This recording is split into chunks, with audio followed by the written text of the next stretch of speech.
registrasinya OPJK, lalu karena masyarakat dalam hal ini asosiasi itu tidak melampaui batas kewenangannya, maka diambil alih lagi oleh pemerintah melalui OPJK, diatur dalam PP 04. Nah, di sini kelihatan sejak Undang-Undang 18 itu mulai diterapkan standar, namanya standar dalam rangka tadi mengukur kemampuan badan usaha.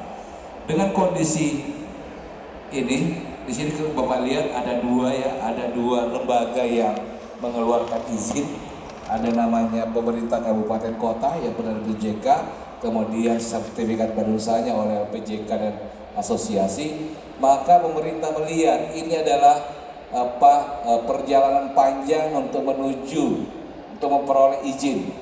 Jadi birokrasi ini dipangkas, maka terbitlah Undang-Undang Nomor 20, Undang-Undang Nomor 11 Tahun 2020 yang kita kenal sebelumnya dengan Omnibus Law. Jadi Undang-Undang Nomor 11 Tahun 2020 tentang Cipta Kerja yang terkait dengan sektor konstruksi disebutkan di pasal 9 ayat 5 bahwa sertifikat standar dan seterusnya, sertifikat standar saya terbitkan oleh pemerintah pusat. Jadi kemarin dengan Undang-Undang 18 diterbitkan oleh Pemkat, pemerintah kabupaten kota dan pemerintah kabupaten dan kabupaten kota, maka di sini diterbitkan oleh pemerintah pusat berdasarkan pada hasil verifikasi pemenuhan standar pelaksanaan kegiatan usaha oleh pelaku usaha.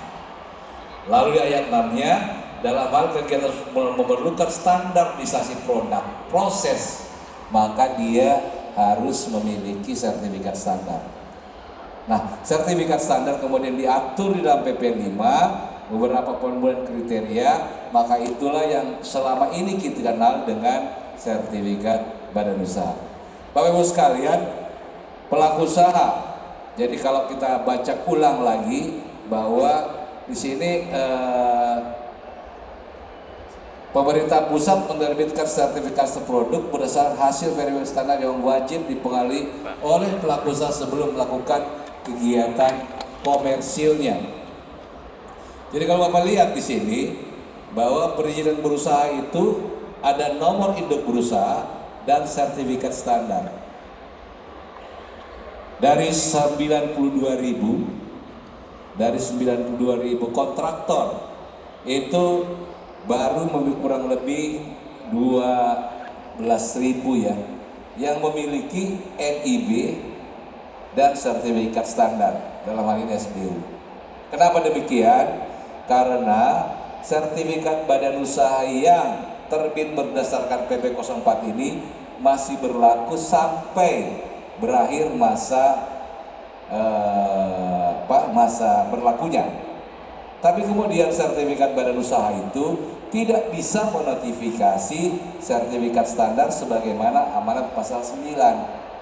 Sebagaimana amanat pasal 9 ayat 6. Karena beda kriterianya ya. Jadi karena diatur di dalam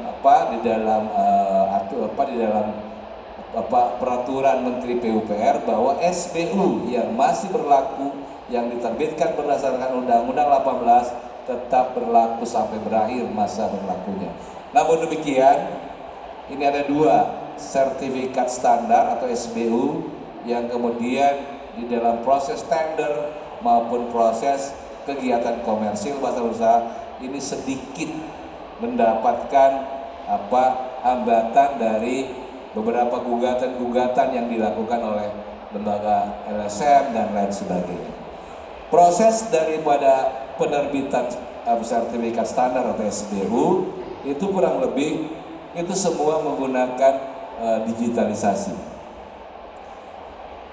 Mungkin waktu didesain peraturan ini dianggap masyarakat jasa konstruksi ini sudah melek teknologi informasi semua gitu ya. Sehingga atau juga mungkin dipaksakan karena kita sudah menjadi suatu keniscayaan bahwa kita hidup di dalam teknologi informasi. Nah prosesnya kemudian kalau Bapak Ibu saksikan di sini di sini yang boleh melakukan akses ini melalui 2 atau melalui tiga sistem digital. Pertama adalah portal OSS, kedua adalah portal perizinan, yang ketiga adalah portal sertifikasi yang sudah terintegrasi dengan portal LPJK. Jadi ada 3 sistem yang terintegrasi agar badan usaha yang bermohon sertifikat ini kemudian terbit sertifikatnya, lalu dinotifikasi untuk memperoleh tadi NIB dan sertifikat standar. Bapak-Ibu sekalian, ini adalah dasar peraturan penerbitannya. Kemudian di dalam PP 5 diatur bahwa ada 4 kriteria kemampuan usaha. Yang pertama bahwa setiap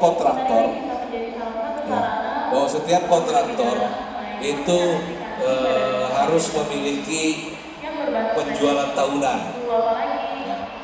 Kalau dia tidak memiliki penjualan tahunan atau pengalaman pekerjaan, maka dia harus mulai dari kualifikasi kecil.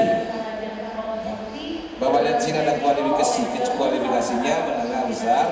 Jadi kalau dia kontraktornya bersifat umum, maka dia harus memulai penjualan tahunan paling sedikit atau paling besar 2,5 miliar. Persyaratan untuk kriteria kemampuan usahanya. Lalu yang untuk kriteria kemampuan keuangannya itu harus lebih besar dari 300 juta. Kecil.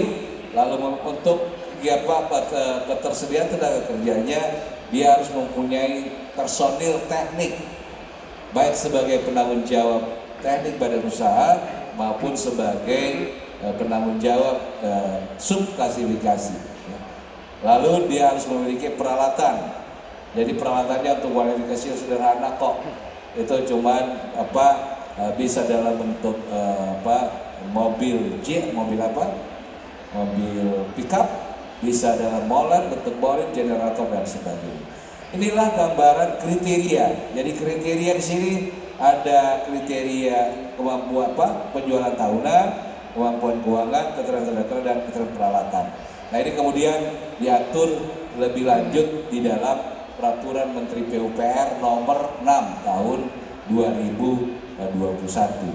Bapak Ibu sekalian, kriteria ini dianggap sangat memberatkan kontraktor, terutama kontraktor kecil. Sementara kalau amanat daripada Undang-Undang 11 tahun 2020 itu adalah kemudahan berusaha dan tentunya mendorong usaha kecil agar tetap bisa berusaha. Nah, beberapa masyarakat jasa konstruksi, beberapa asosiasi kemudian menyarankan agar kriteria yang 4 ini yang sudah diatur dalam PP 5 itu direlaksasi. Relaksasinya artinya untuk 1 tahun atau sampai dengan 3 tahun diharapkan pemerintah menerbitkan relaksasi kemudahan dari kriteria persyaratan ini. Yang pertama adalah kalau di sini penjualan tahunnya itu diberlakukan selama masa berlaku sertifikatnya. Jadi kalau badan usaha misalnya Utama Karya itu dulunya punya jalan, masa berlaku sertifikatnya dari 2019 sampai 2022, maka pengalamannya itu saja yang bisa digunakan untuk memenuhi kriteria ini. Jadi kalau misalnya Utama Karya, kalau dia tidak punya proyek dengan nilai 50 miliar, maka dia akan turun ke bawah. Ya, kita ketahui 2 tahun pandemi, tidak namanya pekerjaan infrastruktur sangat dibatasi, maka selama 2 tahun ini kegiatan-kegiatan pembangunan infrastruktur itu akan terganggu dengan persyaratan masa berlaku sertifikat 3 tahun. Sehingga ini disarankan direlaksasi penjualan tahunnya itu selama masa 10 tahun gitu ya. Jadi kalau dia bermohon hari ini tahun 2022, maka dia bisa menggunakan pengalamannya sampai dengan tahun 2012. Lalu pakaian bersihnya kalau di sini diminta 300.000 per subklasifikasi. Jadi kalau dulu misalnya PT CV Angin Ribut punya 4 subklasifikasi, sekarang dia minta 4 lagi, maka persyaratan kemampuan keuangannya itu harus, astagfirullah, kenapa ini? Oke, maka persyaratan kemampuannya harus 1,2 miliar, jadi 4 kali 3. Ini kurang lebih gambaran. Nah sekarang diminta hanya berdasarkan pada identitas badan usaha atau kualifikasinya saja. Jadi kalau dia kecil cukup 300, nanti dia subklasifikasinya 4 atau 5, tetap kekayaan bersihnya itu dibatasin pada lebih besar dari 300. Kemudian juga yang lain-lain ini sudah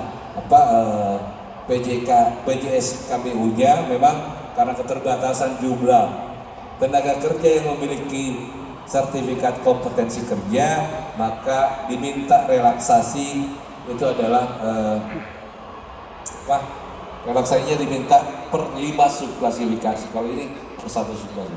Saya lanjutkan Bapak-Ibu sekalian.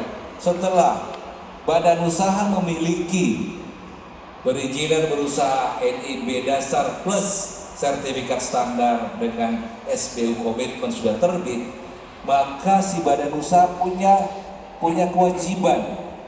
Tidak kayak dulu Pak, dapat SBU, dapat IUJK, simpan aja, ada tender ikut, gitu kan? Tidak dapat pekerjaan, sudah diem. Nah, di aturan ini di PP 5 disebutkan bahwa ada kewajiban setiap badan usaha. Pertama adalah melaporkan kegiatan usaha tahunannya. Jadi kalau hari ini SBU-nya terbit, mengkomitmen sertifikat standar dan dinyatakan tadi di pasal 6 sudah dapat beroperasi komersial, maka tahun depan tanggal 20 Juni maka dia harus melakukan laporan kegiatan usaha. Nah, kewajiban kedua, kalau dia punya pengalaman, sudah dapat kontrak pekerjaan, harus laporkan pengalamannya untuk dicatat. Yang ketiga, kalau dia harus masuk ke dalam penilaian kinerja, ya. Jadi ada laporan kegiatan usaha, ada namanya laporan kinerja. Lalu yang keempat, bahwa kalau peralatannya tidak hanya komitmen gitu, maka dia harus penuhi, termasuk kalau di tenaga kerjanya keluar harus dilaporkan gitu. Harus dilaporkan kembali bahwa tenaga kerja saya sudah pindah kantor atau sudah bikin usaha baru, maka saya mengganti tenaga kerja saya untuk bertanggung jawab di dalam 3 personil, yaitu personil PJBU, PJTBU, dan PJSKBU. Kadang-kadang memang kita lihat sering ketemui bahwa begitu satu badan usaha kemudian karena ribut di dalam, mungkin penggantian pemegang sahamnya, maka direkturnya pun diganti. Maka kalau di dalam di dalam aktenya sudah berubah, maka badan usaha harus melaporkan penggantian PJBU-nya. PJBU-nya adalah penanggung jawab badan usaha yang rata-rata itu adalah direktur utama daripada badan usaha atau salah satu direksi yang namanya tertuang dalam akte. Nah, ini Bapak Ibu sekalian, kewajibannya. Kalau kewajiban ini tidak dipenuhi, Bapak Ibu sekalian, maka ada sanksi yang sudah diatur di dalam PP 5. Luar biasa nih memang. Dulu tuh namanya sanksi atau kriteria itu cukup diatur dalam peraturan menteri, tapi ini semua diatur dalam peraturan presiden gitu ya. Peraturan pemerintah, sehingga untuk merubahnya sangat susah. Kita lihat sanksi apa yang dikenakan kepada badan usaha apabila tidak memenuhi kewajiban ini. Kita lihat besar sekali Pak. Dan sini laporan penggantian tenaga kerja tanda kewajiban ya, PJBU-nya diganti, maka sanksinya adalah peringatan tertulis dan penghentian sementara, dicabut sertifikatnya, lalu ada besaran dendanya. Kalau kualifikasi kecil Rp500 per hari denda keterlambatan, 500.000. Kalau dia BUJK kualifikasi menengah 1 juta, besar 1,5 juta. Bayangkan kalau informasi ini tidak diketahui oleh pelaku usaha. Dia ganti sudah direkturnya karena perubahan pemegang saham.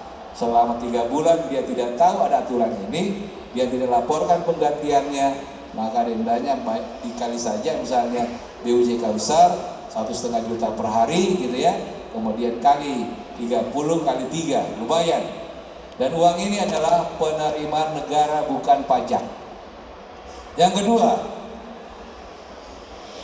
ini biasa sekira kalau ini peralatannya ada kalau waktu bermohon SBU nanti dijelaskan oleh Pak Didi mungkin bahwa ada komitmen 1 bulan gitu ya, bahwa peralatan harus dimenuhi. Maka kalau dendanya ini terjadi gini, ini sekira yang tidak terlalu di pasal 418 PP 05 ini.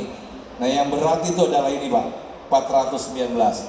Banyak sudah yang dilakukan oleh kontraktor. Salah satunya gini, bahwa waktu bermohon SBU, badan usaha ini sebelumnya belum pernah terdaftar nomor registrasi badan usahanya di LPJK, belum pernah punya SBU, tapi sudah melaksanakan proyek swasta misalnya. Kemudian dia bermohon sekarang gitu ya, dia masuk dalam kualifikasi menengah, itu kan syarat pengalamannya minimal 2,5 miliar. Begitu dia masuk, kemudian ditangkaplah di sini dia, bahwa kok sudah punya kontrak pekerjaan konstruksi, tapi belum punya SBU, yang poin 419 ini. Ya. Ini dendanya kalau dia BUJK nasional 10% dari nilai kontrak, 10% dari nilai kontrak. Nah di dalam yang sudah proses sekarang NIB plus sertifikat standar plus SBU tadi itu sudah ditemukan ada kurang lebih 104 badan usaha akibat kesalahan lembaga sertifikasi gitu ya, kemudian memberikan kualifikasi menengah atau besar, lalu dendanya akan terjadi. Kasihan nih badan usaha yang seperti ini. Dan yang paling berat juga, masa berlaku SBU kita itu kan adalah 3 tahun. Kalau dia tidak perpanjang, maka dendanya kurang lebih lumayan nih Pak. Sama yang di atas, kalau kualifikasi besar 1,5 juta per hari. Jadi hari ini terbit 2022, lalu tahun 2025 nanti dia tidak berpanjang, maka negara langsung mendenda si kontraktor ini, ya. Nah yang kemudian yang juga memberatkan adalah jadi pekerjanya, pelapanya, tenaga kerja yang bekerja di proyek misalnya ditemukanlah mungkin ada LSM yang melapor gitu ya, maka ditemukanlah tenaga kerjanya itu tidak memiliki sertifikat kompetensi kerja, maka dendanya Bapak lihat ini 1-10% dari nilai kontrak.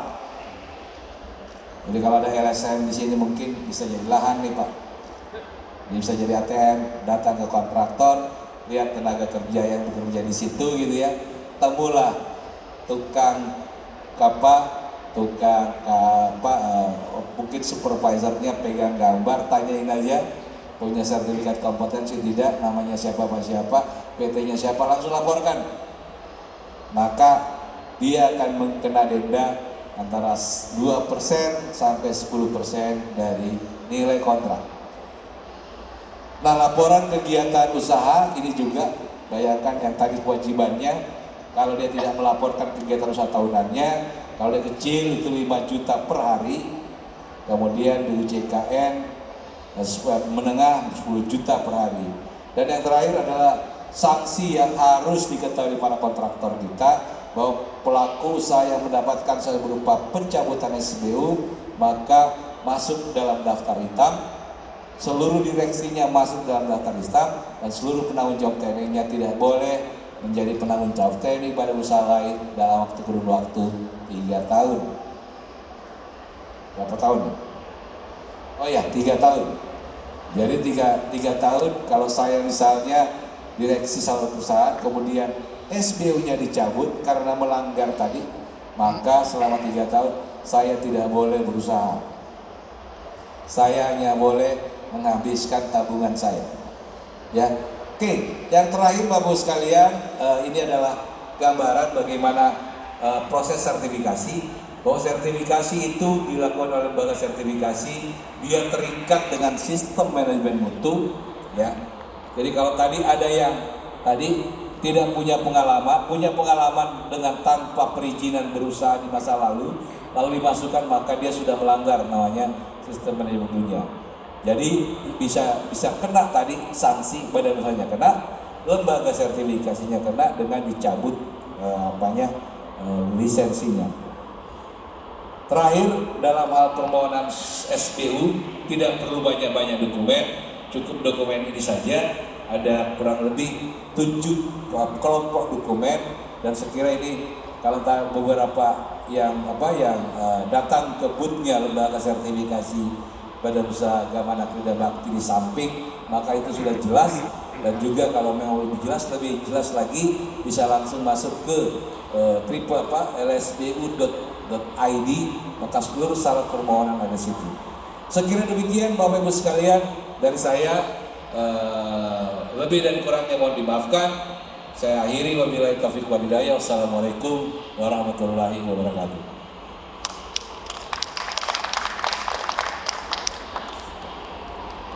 Lanjut apa nih? Oh, silakan Pak Dandu.